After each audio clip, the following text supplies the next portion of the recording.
सभी को hello hi नमस्ते प्रणाम। हम पढ़ रहे हैं किताब आत्मविश्वास कैसे बढ़ाएं बाय स्वेट मार्टिन। तो हमने अभी तक जो पढ़ा, आशा है कि हम सब उसे जीवन में उतार पा रहे हैं। हमने अपने स्टेप्स नोट कर लिए हैं और अब हमें लाइफ में कोई कन्फ्यूजन नहीं है। हमारी लाइफ हंसते खेलते प्रसन्नता से बीत रही है और हम अपनी मंजिल की तरफ आगे बढ़ रहे हैं। इसी प्रार्थना के साथ सूक्ष्म शक्तियों का आशीर्वाद लेते हैं। हे दिव्य परमात्मा, हे सूक्ष्म शक्तियों, आपसे प्रार्थना कि हमारा मार्गदर्शन कीजिए और हम इस किताब को और अच्छे से पढ़ सकें, अपने जीवन में उतार सकें, इसका तत्व समझ सकें। तो आगे सर हमें बता रहे हैं कि एग्जाम्पल दे रहे हैं। वो एग्जाम्पल दे रहे हैं कि मधुमक्खी को कभी ध्यान से देखा है आपने? मधुमक्खी का कार्य प्रणाली क्या है, किस तरह काम कर रही है? वो बूंद बूंद करके, तिल तिल करके शहद जुटाती है और उसके बाद बहुत नॉन स्टॉप उसके एफ़र्ट्स होते हैं और उन एफ़र्ट्स के बाद ही जो रिज़ल्ट होता है उस एफ़र्ट के बाद ही होता है। तो ऐसे ही हमें अपने जीवन में करना है कि बूंद बूंद करके, छोटा छोटा करके विश्वास के साथ काम करते जाना है और रिज़ल्ट अपने आप आ ही जाएगा। अब यहाँ पे एक कॉम्बिनेशन सर बता रहे हैं कि अगर आपको बिना थके काम करना है, अगर आप चाहते हो कि आप जो भी काम कर रहे हो उसमें थकान ना हो, तो फिर आपके मन में विश्वास होना चाहिए। अगर आप विश्वास के साथ काम करोगे, एफर्ट करोगे, परिश्रम करोगे, तो फिर कभी थकोगे नहीं। और अगर आप अविश्वास के साथ या केवल रोबोटिक करने के लिए करेंगे हम काम, तो हमें एक टाइम पे आके थकान हो जाएगी। तो अगर विश्वास होगा तो उत्साह होगा अंदर, और वो उत्साह हमें थकने नहीं देगा लाइफ में। उसके बाद प्रसन्नता के बारे में हमें बताया था कि प्रसन्नता का क्या महत्व है, स्माइल का क्या महत्व है। तो उसको एक सर्वे के आधार पर भी बता रहे हैं कि जिन लोगों के जीवन में हैप्पीनेस होती है, जिन लोगों के जीवन में प्रसन्नता होती है, अगर उनको मेडिकली चेक किया जाए तो उनके अंदर एक अतिरिक्त शक्ति होती है जो हमेशा रिलीज़ होती रहती है, हमेशा हार्मोन में रिलीज़ होती रहती है और वो आगे की लाइफ में काम करने के लिए हेल्प करती है बहुत। अब एक और कैलकुलेशन बता रहे हैं। मानव शास्त्रियों का कथन है कि अपने संपूर्ण जीवन का हम केवल 15वां भाग ही सद्कार्यों में लगाते हैं। शेष 85% किसी न किसी शोशेबाजी में समाप्त कर देते हैं। अब ये हमें अपने आप से पूछना है कि हम अपना जीवन कैसे घटित कर रहे हैं। कुछ लेखा जोखा ले लेते हैं अपने जीवन का, अगर कितने घंटे सोए, कितने घंटे जगे, कितने घंटे काम किया, कितने घंटे क्या किया, तो हमें पता चल जाएगा कि कितना टाइम हम वेस्ट कर रहे हैं और कहाँ वेस्ट कर रहे हैं। और वो वेस्टेज क्यों है? क्योंकि हम अभी श्योर नहीं है अपनी लाइफ को लेके कि हमें करना क्या है। हम अभी कॉन्फिडेंट नहीं है अपनी लाइफ को लेके कि हमें करना क्या है। कोई ना कोई भ्रम है जो हमारे चारों तरफ घूम रहा है, जो हमें उलझा के रखा है। और केवल इसी कारण ऐसा हो सकता है कि हम जो है अपना समय वेस्ट कर रहे हों या हम दिखावटी जीवन जी रहे हों। तो हमें ये ध्यान रखना है कि हमें किस तरह का लाइफ स्टाइल चाहिए, हमें लाइफ में चाहिए क्या। तो समय की कीमत वही जान सकता है जिसका बिल्कुल लक्ष्य एकदम निर्धारित हो और जिसको पता कि उसको करना क्या है आगे। उसके बाद विश्वास बहुत इंपॉर्टेंट चीज़ है। अब एक बड़ा सुंदर एग्जाम्पल यहाँ पे सर दे रहे हैं कि एक गांव की एकदम गरीब महिला थी, बहुत गरीब, और वो अचानक शहर पहुँच गई। उसने वहाँ पे एक लाइट देखी। अब उसने तो जीवन में कभी लाइट देखी ही नहीं थी, तो उसने जब वो लाइट देखी तो उसने अपने घर में बल्ब लगा लिया। और जब उसने अपने घर में बल्ब लगाया तो उसको लगा कि वो दुनिया की सबसे अमीर है। तो उसके अंदर एक संतुष्टि आ गई, एक सेटिस्फेक्शन आ गया। तो हमें ये देखना है कि हमारा सेटिस्फेक्शन लेवल क्या है। हम किसी भ्रम में तो नहीं है। अब वो औरत एक भ्रम में ही थी ना, वो लेडी, कहीं ना कहीं उसको दुनिया का सच पता ही नहीं था। तो ऐसा तो नहीं है कि हम अपने आसपास एक दीवार खड़ी करके बैठे हैं और एक अलग तरीके के भ्रम में जी रहे हैं। तो हमें किसी भ्रम में नहीं जीना है और विश्वास हमेशा हर समय हमारा बना रहना चाहिए।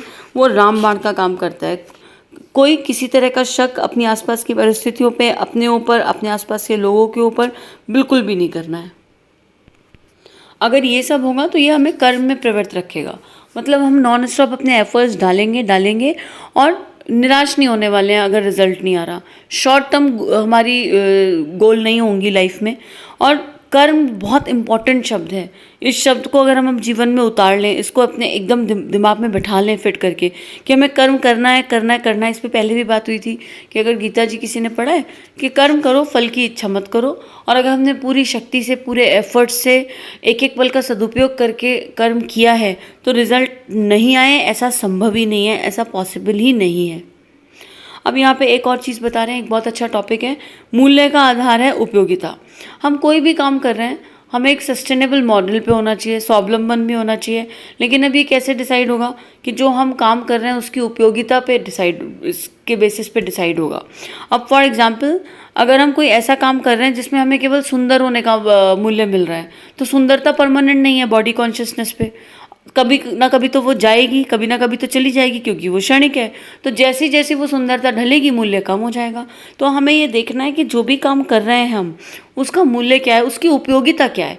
उपयोगिता जो भी उसकी होगी अपने लिए, परिवार के लिए, समाज के लिए, उसके आधार पर ही उसका मूल्य निर्धारित होगा।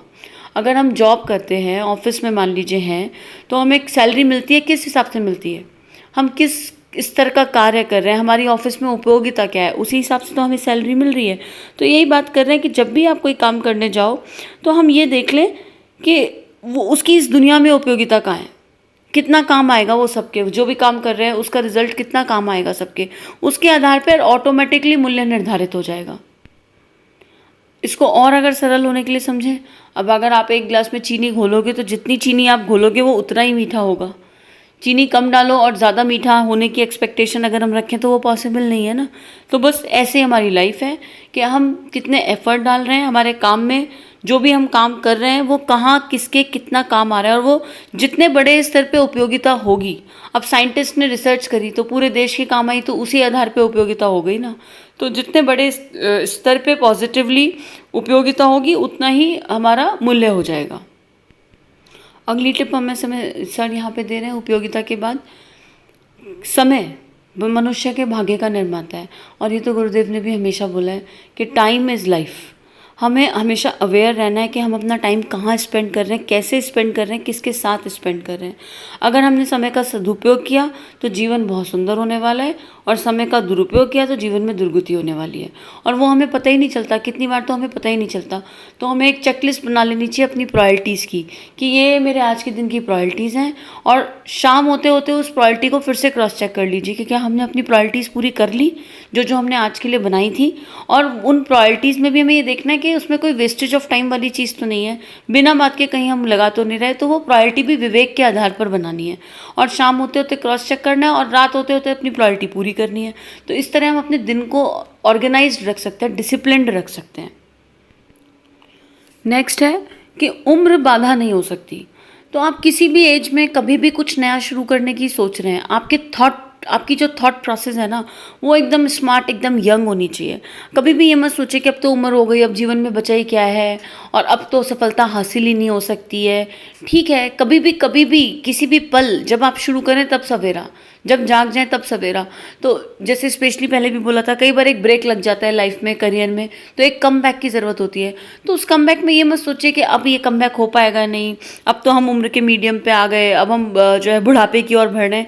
इस तरह के थॉट्स को अपने अंदर आने मत दीजिए। एक ही थॉट, एक म्यान में दो तलवारें नहीं रह सकती हैं। तो अगर एक बात मन में आ गई है कि अब नया कुछ करना है, अब कुछ बढ़िया करना है जिससे अपना, देश का, समाज का, अपने आसपास के लोगों का भला हो सके और हम आत्मनिर्भर बन सकें, अगर ये मन में सोच लिया है तो उसके आगे कोई सेकंड थॉट नहीं। फिर आपकी उम्र मैटर नहीं करती, वो बैरियर हो ही नहीं सकता है। और जब उपयोगिता आप जो करने जा रहे हो, जब उसका भला सबको होने वाला है, तो फिर अपने आप रिजल्ट आएंगे ही आएंगे, डाउट मत रखिए रिजल्ट्स पे। अगली बात सर बोल रहे हैं कि आत्मनिर्भर होना बहुत इंपॉर्टेंट है, ये भी कॉन्फिडेंस में बहुत बड़ा रोल प्ले करता है। तो किसी पर डिपेंडेंट मत होइए, कोशिश कीजिए जितना हो सके उतना आत्मनिर्भर होंगे। अब यहाँ आत्मनिर्भर की डेफिनेशन केवल फाइनेंस से नहीं है, अपने काम स्वयं करेंगे, केवल इतना तो सोच ही सकते हैं। अभी तो हम छोटी छोटी चीज़ों पर डिपेंडेंट हो जाते हैं, और फिर जैसे हम डिपेंडेंट हो जाते हैं वही संस्कार हम अपने बच्चों में भी डाल देते हैं। एक गिलास पानी भी चाहिए तो हम आसपास बोल देते हैं, अरे पानी ले आओ। हम ये अवेयरनेस तो ला ही सकते हैं ना कि एटलीस्ट अपना काम खुद करेंगे। ये छोटे छोटे स्टेप मिलके एक बड़ा स्टेप बन जाता है, और फिर हमारा कॉन्फिडेंस, अगर हम अपने सारे काम खुद करने लगे, सोचिए आप किसी पर डिपेंडेंट ही नहीं हो और अपने कर्तव्य के बारे में पहले बात कर रहे हो, तो कितना शाइन करोगे, कितना घर वाले ही कॉन्फिडेंस दे देंगे। क्योंकि अभी हम अधिकारों की बात नहीं करते, कर्तव्यों की बात करते हैं, और अपना काम खुद करते हैं और समर्पित होकर करते हैं। यहाँ पे ईगो में नहीं फंसना है, ये ध्यान रखना है। एक थिन लाइन डिफरेंस है, तो ईगो में नहीं फंसना है। तो ये अपने आप ही हमारी लाइफ को सेटल कर देगा, और हमारे भीतर एक प्रकाश जग जाएगा, और वो प्रकाश हमें कुछ भी हासिल करने में मदद करेगा। हम लाइफ में जो चाहते हैं हम वो पा सकते हैं। उसके बाद अगला टिप सर दे रहे हैं कि निष्क्रिय नहीं रहना है जीवन में। चाहे कुछ भी हो लाइफ में, हर समय कुछ ना कुछ कार्य करते रहिए, अपने आप को अपनी हॉबी में इन्वॉल्व रखिए, किसी क्रिएटिव चीज़ में खुद को बिजी रखिए। अब ये तो पता ही है, खाली दिमाग शैतान का घर, ये सब कहावत सबने सुनी है, तो ये यूं ही नहीं आई है कहावत। एक्चुअली जब हम खाली बैठे हों तो हमारे पास क्या होता है, इधर उधर का चिंतन, और दूसरों की लाइफ में झांकते हम ज़्यादा हैं उस समय, क्योंकि दिमाग खाली है, और खाली दिमाग है तो इधर उधर चित्र चल रहा है। अब मान लीजिए मैं बैठी हूँ और मैं एक दीवार की तरफ देखूँ, तो मैं चाहूँ ना चाहूँ मेरे मन में दीवार की इमेज क्रिएट होगी ना, मेरे माइंड को ये पता चलेगा कि ये एक वॉल है। तो अगर दिमाग खाली है तो क्या होगा, चिंतन की दिशा बाहर की तरफ हो जाएगी, तो उसका जीवन बैठ के आकलन करते रहेंगे, अरे उसने जीवन में क्या किया, इसने जीवन में क्या किया, वो जो कर रहा है वो क्यों कर रहा है, ये XYZ क्यों कर रहा है। और ये निठल्लापन है, ये फालतू का चिंतन है, अगर थोड़े कड़वे शब्दों में बोला जाए, एकदम फालतू का चिंतन है। और फिर उन लोगों के लिए हम अपनी धारणा बना के बैठ जाते हैं, और फिर एक इंप्रेशन क्रिएट होता है, तो हमारे रिश्ते भी इधर उधर होने लगते हैं, डामाडोल होने लगते हैं। और ये सब हो क्यों रहा है, मूल क्या है, हमारे पास अपना कुछ करने के लिए है ही नहीं। तो अपने आप को क्रिएटिवली बिजी रखिए, अपने भीतर आपने चले गए, आप ऑलरेडी आप जा चुके हैं, आप जान चुके हैं कि आपकी प्रतिभा क्या है, तो उस प्रतिभा का उपयोग करना शुरू कर दीजिए। पहले खुद को बिजी रखने में, अपने आप को पॉजिटिव रखने के लिए, अपना आत्मविश्वास बढ़ाने के लिए, और फिर जब उसमें धीरे धीरे एक्सेल होने लगेगा तो वही प्रतिभा आपके परिवार के, जन कल्याण के लोगों के काम आने लगेगी। लेकिन वो पहला कदम तो उठाना पड़ेगा ना, तो अभी वो पहला कदम उठाना है, अपने भीतर जाना है, और निष्क्रियता की ऊर्जा को अपने आसपास फटकने भी नहीं देना है। तो आज के लिए इतना ही, सभी को थैंक यू। इस तरह की और वीडियोस देखने के लिए हमारे चैनल को सब्सक्राइब कीजिए। आप सभी का बहुत बहुत धन्यवाद।